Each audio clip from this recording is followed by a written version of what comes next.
ನಮಸ್ತೆ, ಇದು ಸುದ್ದಿಯ ಸಿಂಹಾಸನ, ನಮ್ಮ ಹಾಸನ ಟಿವಿ ನ್ಯೂಸ್. ನಾನು ಮಲ್ನಾಡ ಮೆಹಬೂಬ್. ಈ ದಿನದ ವಿಶೇಷ, ಹಾಸನ ಜಿಲ್ಲಾ ಸಾಹಿತ್ಯ ಸಮ್ಮೇಳನದಲ್ಲಿ ಮುಸ್ಲಿಂ ಲೇಖಕರನ್ನ, ಮುಸ್ಲಿಂ ಸಾಹಿತಿಗಳನ್ನ, ಮುಸ್ಲಿಂ ಬರಹಗಾರರನ್ನ ನಿರ್ಲಕ್ಷ್ಯ ಮಾಡಲಾಗಿದೆಯಾ ಎಂಬುದು. ಇದೇ ಶನಿವಾರ ಮತ್ತು ಭಾನುವಾರ ಸಕಲೇಶಪುರ ತಾಲೂಕಿನ ಹೆತ್ತೂರು ಹೋಬಳಿಯಲ್ಲಿ ಹಾಸನ ಜಿಲ್ಲಾ ಕನ್ನಡ ಸಾಹಿತ್ಯ ಸಮ್ಮೇಳನ ನಡೀತಾ ಇದೆ. ಈ ಸಮ್ಮೇಳನದಲ್ಲಿ ಬರಹಗಾರರನ್ನ, ಲೇಖಕರನ್ನ ಮತ್ತು ಇತರೆ ಗಣ್ಯರನ್ನು ನಿರ್ಲಕ್ಷ್ಯ ಮಾಡಲಾಗಿದೆ ಅಂತ ಹೇಳಿದರೆ, ಆಹ್ವಾನ ಪತ್ರಿಕೆಯಲ್ಲಿ ಅವರ ಹೆಸರನ್ನು ಮುದ್ರಣ ಮಾಡದಲೇ ಕೆಲವು ಕಾರ್ಯಕ್ರಮಗಳಲ್ಲಿ, ಅಂದರೆ ಕವಿಗೋಷ್ಠಿಗಳಾಗಿರ್ಬೋದು, ಅಥವಾ ಸಂವಾದಗಳಾಗಿರ್ಬೋದು, ಅಥವಾ ಸನ್ಮಾನದ ಕಾರ್ಯಕ್ರಮಗಳಾಗಿರ್ಬೋದು, ಅಥವಾ ಇತರೆ ಕಾರ್ಯಕ್ರಮಗಳಲ್ಲಿ ಅವರ ಹೆಸರನ್ನು ಸೂಚಿಸದೆ ಅವರನ್ನು ದೂರ ಇಡಲಾಗಿದೆ. ಅಂದರೆ ಒಂದು ಸಮುದಾಯವನ್ನು ಕನ್ನಡ ಸಾಹಿತ್ಯ ಪರಿಷತ್ ದೂರ ಇಡಲಾಗಿದೆ ಅನ್ನೋದು ನಮ್ಮ ಗಮನಕ್ಕೆ ಬಂದಿದೆ. ಹೀಗಾಗಿ ಇವತ್ತು ನಿಮ್ಮ ಮುಂದೆ ನಾವು ಕನ್ನಡ ಸಾಹಿತ್ಯ ಸಮ್ಮೇಳನದಲ್ಲಿ ಮುಸ್ಲಿಂ ಜನಾಂಗವನ್ನು ದೂರಕ್ಕೆ ಇರಿಸಲಾಗಿದೆಯಾ ಅಥವಾ ನಿರ್ಲಕ್ಷ್ಯಕ್ಕೆ ಒಳಪಡಿಸಲಾಗಿದೆಯಾ ಅನ್ನೋ ವಿಚಾರವನ್ನು ಇಟ್ಕೊಂಡು ನಿಮ್ಮ ಮುಂದೆ ಬಂದಿದ್ವಿ. ನಿಮ್ಮ ಸ್ಕ್ರೀನ್ ಮೇಲಿದೆ ಕನ್ನಡ ಸಾಹಿತ್ಯ ಪರಿಷತ್ತಿನ ಒಂದು ಆಹ್ವಾನ ಪತ್ರಿಕೆ. ಈ ಆಹ್ವಾನ ಪತ್ರಿಕೆಯಲ್ಲಿ 4 ಜನ ಮುಸಲ್ಮಾನ ಹೆಸರುಗಳು ಈಗಾಗಲೇ ಇವೆ. ಮೊದಲನೇ ಹೆಸರು ಅಕ್ಬರ್ ಅಲೀಲ್ ಅಂತ ಹೇಳಿ, ಇವರು ಕನ್ನಡ ಸಾಹಿತ್ಯ ಪರಿಷತ್ತು ತಾಲೂಕು ಪದಾಧಿಕಾರಿಗಳಾಗಿದ್ದಾರೆ. ಅವ್ರ ಹೆಸರು ಕೂಡ ಅದರೊಳಗಡೆ ಇದೆ. ಇನ್ನೊಂದು ಹೆಸರು ಜಿಲ್ಲಾ ಪೊಲೀಸ್ ವರಿಷ್ಠಾಧಿಕಾರಿಗಳ ಹೆಸರು, ಪ್ರೋಟೋಕಾಲ್ ಪ್ರಕಾರ ಅವ್ರ ಹೆಸರಿದೆ. ಇನ್ನೊಂದು PDO ಒಬ್ಬರಿದ್ದಾರೆ ಮುಸ್ಲಿಮ್ಸು, ಅವ್ರ ಹೆಸರು ಇದೆ. ಮತ್ತು ಇನ್ನೊಂದು ಹೆಸರು ಹಾಸನ ಜಿಲ್ಲೆಯ ಖ್ಯಾತ ವಕೀಲರು, ಸಾಹಿತಿಗಳು ಆದಂತಹ ಬಾನು ಮುಸ್ತಕ್ ಅವರ ಹೆಸರು ಕೂಡ ಇದೆ. ಅದು ಪ್ರೋಟೋಕಾಲ್ ಒಳಗಡೆ ಇದೆ. ಅವರು ಜಿಲ್ಲಾ ಸಾಹಿತ್ಯ ಪರಿಷತ್ತಿನ ಗೌರವ ಅಧ್ಯಕ್ಷರಾಗಿದ್ದಾರೆ. ಹಾಗಾಗಿ ಅವ್ರದ್ದು ಇದೆ.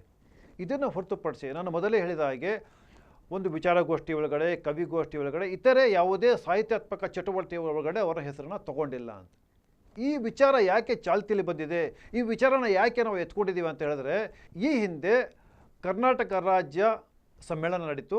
ಆ ಸಮ್ಮೇಳನ ರಾಜ್ಯಾಧ್ಯಕ್ಷರಾದಂತಹ ಜೋಶಿಯವರ ಅಧ್ಯಕ್ಷತೆಯಲ್ಲಿ ಕೂಡ ನಡೀತು. ಅಲ್ಲೂ ಕೂಡ ಈ ಪ್ರಶ್ನೆ ಬಂದಿತ್ತು. ಅಲ್ಲೂ ಕೂಡ ಸಾಹಿತ್ಯ ಸಮ್ಮೇಳನದಲ್ಲಿ ಮುಸ್ಲಿಂ ಸಮುದಾಯವನ್ನು ನಿರ್ಲಕ್ಷ್ಯ ಮಾಡಲಾಗಿದೆ ಅಂತ.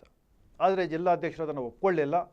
ಆದರೂ ಸಹ ಒಂದು ಪರ್ಯಾಯ ಸಮ್ಮೇಳನ ಅದೇ ಸಂದರ್ಭದಲ್ಲೂ ಕೂಡ ನಡೀತು. ಆ ಸಮ್ಮೇಳನಕ್ಕೆ ರಾಜ್ಯದ ಅನೇಕ ಪ್ರಗತಿಪರ ಚಿಂತಕರು, ಕನ್ನಡ ಪರ ಹೋರಾಟಗಾರರು, ಸಾಹಿತಿಗಳು ಎಲ್ಲರೂ ಕೂಡ ಸೇರಿ ಯಶಸ್ವಿಗೊಳಿಸಿದರು. ಈಗ ಜಿಲ್ಲೆಯಲ್ಲೂ ಕೂಡ ರಾಜ್ಯ ಸಮಿತಿಯವರ ಆದೇಶದಂತೆ ಜಿಲ್ಲಾ ಸಮಿತಿಯನ್ನು ನಡ್ಕೊಳ್ತಾ ಇದೆಯಾ, ಒಂದು ಜನಾಂಗವನ್ನು ದೂರ ಇಟ್ಟು ಏನಾರ ಕಾರ್ಯಕ್ರಮವನ್ನು ಮಾಡ್ತಾ ಇದ್ದಾರಾ ಅನ್ನೋ ಪ್ರಶ್ನೆಗೆ ಉತ್ತರವಾಗಿ ಈ ಕಾರ್ಯಕ್ರಮವನ್ನು ನಾವು ಮಾಡ್ತಾಯಿದ್ದೀವಿ. ಈ ಪ್ರಶ್ನೆನ ನಾವು ತಾಲೂಕು ಸಾಹಿತ್ಯ ಪರಿಷತ್ತಿನ ಅಧ್ಯಕ್ಷರಾದಂಥ ಶಾರದಾ ಗುರುಮೂರ್ತಿ ಅವರಲ್ಲಿ ಕೇಳಿದಾಗ ಅವರು ಹೇಳಿದ್ದು ಹೀಗೆ. ನಿಮ್ಮ ಸ್ಕ್ರೀನ್ ಮೇಲ್ಗಡೆ ಇದೆ, ತಾವು ನೋಡ್ಬೋದು. ಸಾಮಾನ್ಯವಾಗಿ ಒಂದು ಕನ್ನಡ ಸಾಹಿತ್ಯ ಸಮ್ಮೇಳನ ನಡೆದಿದ್ದಾರೆ. ಅಲ್ಲಿ ಎಲ್ಲ ಸಮಾಜಕ್ಕೂ ಕೂಡ ಪ್ರಾತಿನಿಧ್ಯ ಕೊಡ್ತಾರೆ. ಎಲ್ಲ ಸಮಾಜಕ್ಕೂ ಪ್ರಾತಿನಿಧ್ಯ ಕೊಡೋದು ಜಿಲ್ಲಾ ಸಮ್ಮೇಳನ ಅಂತ ಹೇಳಿದ್ರೆ ಪ್ರಾತಿನಿಧ್ಯ ಕೊಡೋದು. ಇಲ್ಲಿ ಎಲ್ಲೋ ಒಂದು ಅಲ್ಪಸಂಖ್ಯಾತರ ಒಂದು ಸಮಾಜಕ್ಕೆ, ಅದಕ್ಕೆ ಮುಸ್ಲಿಂ ಸಮಾಜಕ್ಕೆ ಪ್ರಾತಿನಿಧ್ಯ ಕೊಟ್ಟಿಲ್ಲ ಜಿಲ್ಲಾ ಸಮ್ಮೇಳನದಲ್ಲಿ ಅಂತ. ಅನೇಕ ಜಿಲ್ಲೆ ಒಳಗಡೆ ಅನೇಕ ಸಾಹಿತಿಗಳಿದ್ದಾರೆ, ಅನೇಕ ಗಣ್ಯ ವ್ಯಕ್ತಿಗಳಿದ್ದಾರೆ, ಎಲ್ಲರೂ ಇದ್ದಾರೆ. ಆದರೆ ಆಹ್ವಾನ ಪತ್ರಿಕೆಯಲ್ಲಿ ಒಬ್ಬ ವ್ಯಕ್ತಿಯ ಹೆಸರುಗಳು ಇಲ್ಲಿ ಬಂದಿಲ್ಲ ಅಂತ ಹೇಳಿ. ಇದ್ರ ಬಗ್ಗೆ ನಿಮ್ಮ ಅಭಿಪ್ರಾಯ? ನಾವು ಸಕಲೇಶಪುರದಲ್ಲಿ ಸಮ್ಮೇಳನ ಮಾಡಬೇಕು ಅಂತ ನಾವು ತೀರ್ಮಾನ ಮಾಡ್ಕೊಂಡಿದ್ದೆವು.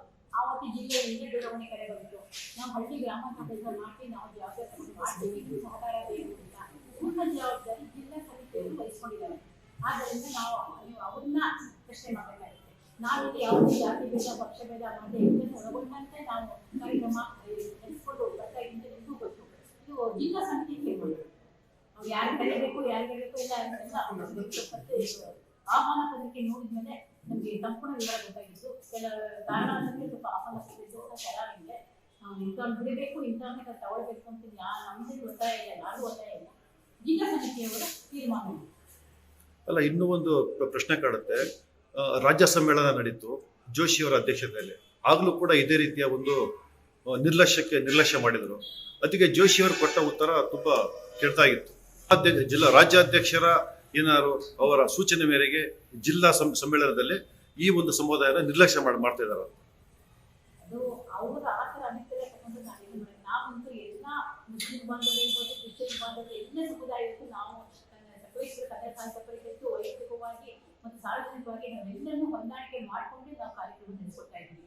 ನಿಮ್ಗಳನ್ನು ಸಹ ನಾವೆಲ್ಲ ಕಾರ್ಯಕ್ರಮ ಆಹ್ವಾನಿಸಿದ್ವಿ. ಎನ್ನೇ ಸಹ ನೀವು ಫೋನ್ ಮಾಡಿದ್ದೆ, ನಮ್ಮ ಕಾರ್ಯಕ್ರಮ ಬನ್ನಿ ಅಂತ ಅಂದ್ಬಿಟ್ಟು ಅವ್ರು ಯಾವ ತರ ತಗೊಂಡಿದ್ದಾರೆ ಅಂತ ಅಂದ್ಬಿಟ್ಟು ಅವ್ರಿಗೆ ಕೇಳಿದ್ರು. ಅದು ವೈಯಕ್ತಿಕವಾಗಿ ನೀವು ತಾಲೂಕು ಅಧ್ಯಕ್ಷರಾಗಿ ಇಲ್ಲಿ ಕರೀಂ ಖಾನ್ ಇಂದ ಹಿಡಿದು ಅನೇಕ ಮೇಧಾವಿಗಳು ಇರುವಂತಹ ಈ ನಾಡಿನಲ್ಲಿ ನೀವು ಬಾನು ಮುಸ್ತಾಕ್ ನೋಡಿರ್ಬೋದು, ಶಹಾಬುದ್ದೀನ್ ಅಂತ ನೋಡಿರ್ಬೋದು, ಇರ್ಷಾದ್ ಅಂತ ನೋಡಿರ್ಬೋದು, ಬೇಲೂರು ನವಾಬ್ ಅಂತ ನೋಡಿರ್ಬೋದು. ಇಂಥ ಅನೇಕ ಈ ಕವಿಗಳ ಸಾಹಿತಿಗಳ ನಾಡು ನಮ್ಮ ಜಿಲ್ಲೆಯ ನಾಡಿದು ನಿರ್ಲಕ್ಷ್ಯಕ್ಕೆ ಒಳಗಾಗಿದೆ ಅನ್ಸುತ್ತೆ ವೈಯಕ್ತಿಕವಾಗಿದೆ. ಇಲ್ಲ, ನಿರ್ಲಕ್ಷ್ಯಕ್ಕೆ ಒಳಗಾಗಿಲ್ಲ. ತಪ್ಪು ಭಾವನೆ, ತಪ್ಪು ಕಲ್ಪನೆ ಕಲಿಸುತ್ತೆ. ಯಾಕಂದ್ರೆ ನಾವು ಸಮ್ಮೇಳನ ಮಾಡಬೇಕು ಅಂತ ನಿರ್ಣಯ ಮಾಡಿದಾಗ ಎಸ್.ಕೆ. ಕರೀಂಖಾನ್ ಅವರ ಹೆಸರಲ್ಲಿ ಸಭಾಂಗಣ ಮಾಡಬೇಕು.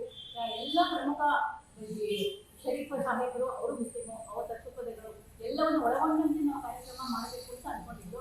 ಆದರೆ ಜಿಲ್ಲಾ ಸಮ್ಮೇಳನ ಮಾಡೋದ್ರಿಂದ ನಾವು ಸದ್ಯದಲ್ಲೇ ಸಮ್ಮೇಳನ ತಿಳಿಸಿ ಯಾವ ತಿಂಗಳು ಮಾಡ್ತೀವಿ ಅಂತ ಹೇಳ್ಬಿಟ್ಟು ಆಗ ಎಲ್ಲ ಸಮುದಾಯ ಒಳಗೊಂಡಂತೆ ನಾವು ಯಾರಿಗೂ ಭೇದ ಭಾವ ಮಾಡಿ ನಾವು ಕಾರ್ಯಕ್ರಮ ನಡೆಸ್ಕೊಡ್ತೀವಿ. ನಿಮಗೆ ನೂರಾರು ಕಣ್ಣಿಗಳು ಯಾವಾಗ ಇದು ಸಕಲೇಶ್ಪುರದ ಕನ್ನಡ ಸಾಹಿತ್ಯ ಪರಿಷತ್ತಿನ ಅಧ್ಯಕ್ಷರಾದಂತಹ ಶಾರದಾ ಗುರುಮೂರ್ತಿ ಅವರ ಅಭಿಪ್ರಾಯ ಆಗಿತ್ತು. ಈ ವಿಚಾರಕ್ಕೆ ಸಂಬಂಧಪಟ್ಟಂತೆ ನಮ್ಮ ಜಿಲ್ಲಾಧ್ಯಕ್ಷರಂತ ಮಲ್ಲೇಶ್ ಗೌಡರಿದ್ದಾರೆ, ಜೊತೆಗೆ ಬೇರೆ ಬೇರೆಯವರು ಕೂಡ ಪದಾಧಿಕಾರಿಗಳಿದ್ದಾರೆ. ಅವರು ಏನು ಪ್ರತಿಕ್ರಿಯೆ ನೀಡ್ತಾರೆ ಅದನ್ನು ನಿಮಗೆ ಎರಡನೇ ಕಂತಿನಲ್ಲಿ ಪ್ರಸ್ತಾವಪಡಿಸ್ತೀವಿ. ನಮಸ್ಕಾರಗಳು.